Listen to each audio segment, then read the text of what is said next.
Good morning students, welcome to Sanskrit class. बेटे आज हम वर्ण विन्यास को रिव्यू करेंगे। देखिए एक बार फिर से रिवाइज करें। अक्षरों के सार्थक समूह को शब्द कहते हैं। शब्द जिन अक्षरों से बना हो उन सबको अलग अलग कर देना वर्ण विन्यास कहलाता है। हमारे सामने 5-6 वर्ड्स हैं सिंपल से, उनको हम करेंगे अहम। सबसे पहले आपको स्वर दिखाई दे रहा है अ एज इट इज़ लिखा जाएगा, और दूसरा है साउंड को सुनो, है। जो पूर्ण व्यंजन लिखा होता है उसके पीछे अनार की साउंड आती है, तो इसको सेपरेट कैसे करेंगे, ह प्लस अ। और आगे है म। हलंत वाले को देखो मैंने कैसे उच्चारण किया, ऐसे उसका म। अगर इसमें अ मिला होता तो इसको बोलते मैं, और हलंत वाले को मैं ऐसे नहीं बोलना। कैसे बोलना है, म।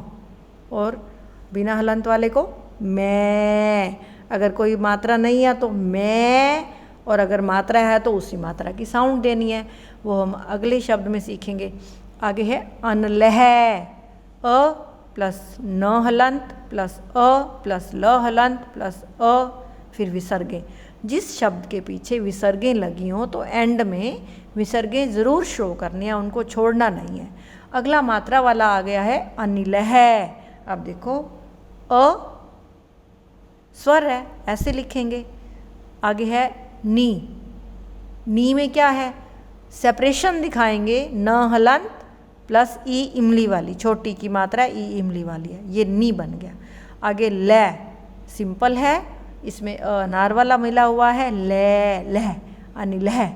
साउंड देके देखो, अनिलह, ल प्लस अ साथ में विसर्गे। ऐसे ही है अम्रम, म के पाँव में र है, तो देखो इसको कैसे लिखते हैं। अगर पाँव में या ऊपर मात्रा आ जाए तो वो दोनों वर्ण, नीचे वाली जो आती है र आता है, जो पाँव में र आता है, तो वो दोनों अल्फ़ाबेट लिखने के बाद अनार वाला शो होगा। देखो आम वाला, म प्लस र प्लस अ, म्र है ना, म्र आम्रम। इसको वैसे अलग करेंगे तो बोलेंगे म्र में ए मिला हुआ है तो लिखेंगे म प्लस र प्लस अ, फिर लास्ट में म हलंत है तो एज इट इज़ लिखा जाएगा। अगर हलंत वाला वर्ण है तो उसमें कोई भी स्वर नहीं आएगा। अगर हाफ अल्फ़ाबेट आता है बेटे तो भी कोई स्वर साथ में ऐड नहीं होता। अब एक और नया वर्ड आया आश्रम है। श्र कैसे बनेगा, श्र साउंड कैसे आ रही है, श्र पहले श की आ रही है फिर र की आ रही है, तो शो कर दो, श लिख दो, र लिख दो, हलंत ज़रूर लगना चाहिए। उसमें क्या मिला है, जब मात्रा और कोई नहीं है तो क्या होता है, अनार वाला मिला होता है। आश्रम को हलंत अ, विसर्गे आश्रम है। अब हाफ अल्फ़ाबेट वाला आ गया आपका इच्छा। जब कोई व्यंजन आधा होता है तो उसको हलंत लगा कर लिख देते हैं, फिर उसमें स्वर ऐड नहीं करते। देखो ऑब्जर्व करो, ई प्लस च प्लस छ प्लस आ, इच्छा। ये हो गया वर्ण विन्यास। अब करेंगे वर्ण विच्छेद। वर्ण विन्यास मीन्स वर्ण विच्छेद।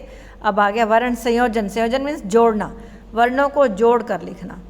यहाँ कुछ दिया हुआ है, अब ये आपने रीड कर लिए होंगे, और जो मैं करवा रही हूँ उनको देखो कैसे मैंने आपको एक पेज पर शो किया है।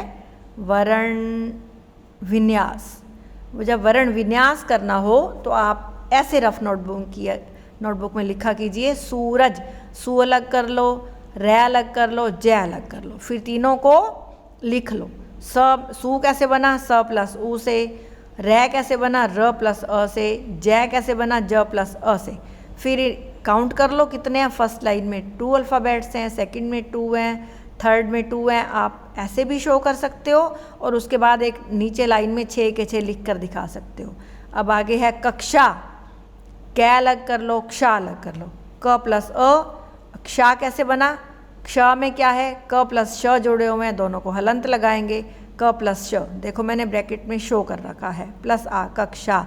विद्यालय, वी सिंपल है, द्या, द प्लस य से द्या बना है, द्य बना है, और मात्रा कौन सी है, आम वाली, वो आम लिख देना है आगे। ल और य सिंपल है, ये बन गया विद्यालय। उसके बाद वर्ण संयोजन कैसे करते हैं। जब आपके सामने ये सारा वर्ण विच्छेद दिया हुआ हो और उसको एक वर्ड बनाना हो, तो आप मेरे जैसे एक व्यंजन उठाएं, उसके साथ जो स्वर है उसको मिलाएं, तो उसको इकट्ठा करके बोल के देखें। ये बन गया पै, ड़ प्लस आ ढा प्लस ई बन गया पढ़ाई। ऋषि आपकी बुक में भी है ऋषि। बच्चे यहाँ गलती करते हैं, री को व्यंजन समझ लेते हैं और साथ में अनार वाला जोड़ देते हैं। री एक स्वर है, वो खाली री ही लिखा जाएगा। आगे है शी, श प्लस ई शी, ऋषि। मृगऊ, अब फिर देखो, जब मृगऊ बनाना है म प्लस री को इकट्ठा ब्रैकेट में कर दो, ग प्लस औ को कर दो, बन गया मृगऊ। आगे है घंटा, घ में तो अ मिला हुआ है, ण खाली है, आधा है, हलंत है उसको, ट प्लस आ, घ तो बन गया पूरा, ण को क्या करेंगे, ऐसे यू के जैसे लिखते हैं ना वर्ड के बीच में, वैसे शो करना है, घंटा। आगे पत्राणी, ये त और र का मेल दिखाया है, पै सिंपल है, त प्लस र और उसमें आ की मात्रा लगानी है, त्रा। देखो जिसकी किसकी साउंड आ रही है, त्र, त्र बोले ना, पहले त की साउंड है, पहले त फिर र फिर आ, पत्राणी, पत्राणी बन गया। ये इसके अलावा आपकी कोई क्वेरी हो तो बेटे लाइव क्लास में ले लेना, और इनको अच्छी तरह से वर्ण विच्छेद और वर्ण संयोजन को, और पेज नंबर 13 पर और 14 पर ये संयुक्त व्यंजन दिए हुए हैं, इनको अच्छी तरह से रीड करके ऑब्जर्व करना है। इनमें आपका कोई डाउट है तो आप मेरे से 1 to 3 PM और 7 to 9 PM जैसा मैं कहती हूँ कॉल करके अपनी प्रॉब्लम्स ले सकते हैं। आज के लिए इतना ही बच्चों, आपका दिन मंगलमय हो। धन्यवाद।